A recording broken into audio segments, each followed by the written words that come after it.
Assalamualaikum warahmatullahi wabarakatuh. Saya Nidana Nabila Limas dari Prodi PGSD ingin menjelaskan tentang menulis dan pengembangannya. Baik, apa sih yang dimaksud dengan menulis? Menulis adalah keterampilan yang sangat penting dalam kehidupan sehari-hari dan memiliki banyak manfaat yang dapat mempengaruhi berbagai aspek kehidupan kita. Lalu, apa saja manfaat dari yang paling utama dari menulis? Manfaatnya ialah kemampuan untuk mengekspresikan melalui tulisan. Individu dapat berbagi pikiran, perasaan, dan ide-ide mereka yang membantu dalam proses pemahaman diri. Baik, selanjutnya adalah pengertian menulis dan prosesnya dalam proses penulisan. Menulis adalah suatu komunikasi yang melibatkan pengungkapan ide, pikiran, dan perasaan melalui simbol-simbol tulisan. Dalam konteks pendidikan, menulis bukan hanya sekadar aktivitas menyusun kata-kata, tetapi merupakan proses kompleks yang berkontribusi pada pengembangan kognitif dan emosional siswa. Menulis membantu siswa untuk berpikir secara kritis, menganalisis informasi, dan menyampaikan argumen dengan jelas. Pengertian menulis pula dapat didefinisikan sebagai suatu bentuk komunikasi yang menggunakan simbol-simbol grafis untuk menyampaikan pesan. Proses ini melibatkan beberapa elemen, termasuk pemilihan kata, struktur kalimat, dan penggunaan tata bahasa yang tepat. Proses menulis dalam konteks pendidikan biasanya terdiri dari beberapa tahap yang saling terkait. Setiap tahap memiliki peran penting dan menghasilkan tulisan yang berkualitas. Berikut adalah penjelasan lebih rincinya.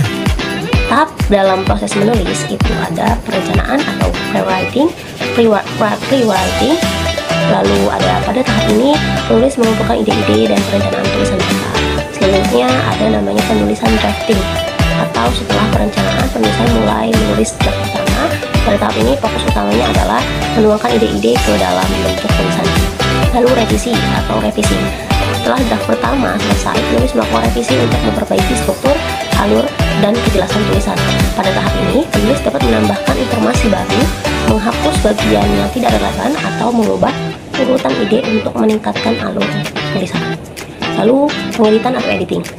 Pada tahap ini, penulis memeriksa kesalahan tata bahasa, ejaan, dan tanda baca. Pengeditan bertujuan untuk memastikan tulisan bebas dari kesalahan dan siap dikasihkan atau diserahkan. Yang kelima, itu yang terakhir adalah penerbit atau publishing. Setelah semua tahap selesai, tulisan siap untuk dipubliskan atau disampaikan kepada audiens. Ini bisa berupa presentasi di kelas, pengiriman tugas, atau publikasi di media lain. Penerbitan adalah langkah-langkah terakhir yang memungkinkan penulis untuk berbagi karya mereka dengan orang lain dan menerima umpan balik. Baik, selanjutnya, pengembangan keterampilan menulis itu sangat penting. Pengembangan keterampilan menulis merupakan aspek yang sangat penting dalam dan kehidupan sehari-hari. Keterampilan ini tidak hanya berfungsi sebagai alat komunikasi, tapi juga berkontribusi pada berbagai aspek perkembangan pribadi dan profesional. Bisa dengan komunikasi dan yang efektif, juga bisa meningkatkan pemahaman dan pembelajaran, lalu pengembangan berpikir kritis, lalu peluang karir, ekspresi diri, membangun hubungan, dokumentasi dan organisasi, kreativitas, refleksi dan pertumbuhan pribadi, lalu yang terakhir pengaruh sosial dan budaya. Jenis-jenis tulisan dan pengembangannya. Jenis-jenis tulisan dan cara pengembangan masing-masing jenis. Yang pertama adalah tulisan naratif. Lalu ada juga tulisan deskriptif. Yang dimaksud dengan tulisan naratif ialah jenis tulisan yang menceritakan sebuah cerita atau pengalaman. Sedangkan deskriptif adalah yang bertujuan untuk menggambarkan suatu objek, tempat, atau pengalaman dengan detail yang kaya atas katanya. Yang ketiga, tulisan ekspositori. Tulisan ekspositori bertujuan untuk menjelaskan atau menginformasikan pembaca tentang suatu topik. Lalu tulisan persuasif. Tulisan persuasif bertujuan untuk meyakinkan pembaca agar setuju dengan pandangan atau pendapat penulis. Lalu tulisan kreatif. Tulisan kreatif mencakup berbagai bentuk tulisan yang mengekspresikan imajinasi dan kreativitas seperti puisi, cerpen, dan drama. Ada pula tulisan akademis.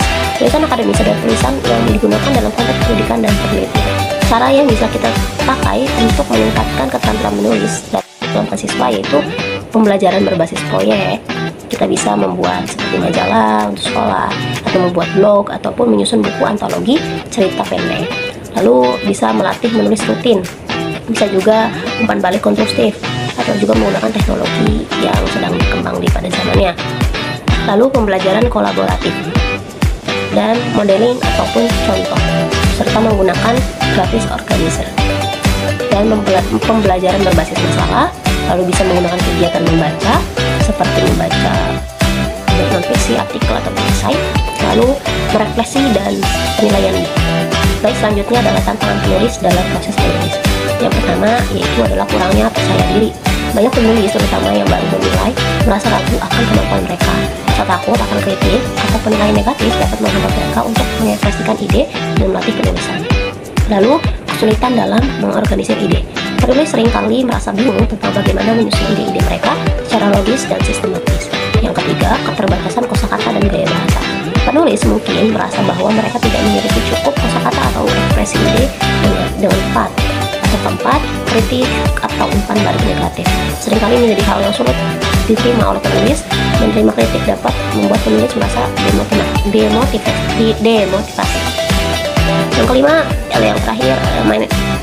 Yang kelima atau yang terakhir adalah manajemen waktu. Tantangan lain yang sering dihadapi penulis, banyak penulis kesulitan mengatur waktu untuk menulis, terutama jika mereka memiliki banyak tanggung jawab akademis atau pekerjaan lain. Untuk mengatasi masalah ini, penulis dapat menetapkan jadwal penulisan yang konsisten dan mematuhi waktu tersebut sebagai waktu khusus untuk menulis. Baik, dari materi yang saya sudah paparkan, dapat disimpulkan pembelajaran membaca di kelas tinggi sangatlah penting untuk membantu siswa memahami dan menganalisis informasi. Berbagai metode yang efektif seperti SQ3R dan teknik baca cepat dapat digunakan untuk meningkatkan kemampuan membaca siswa.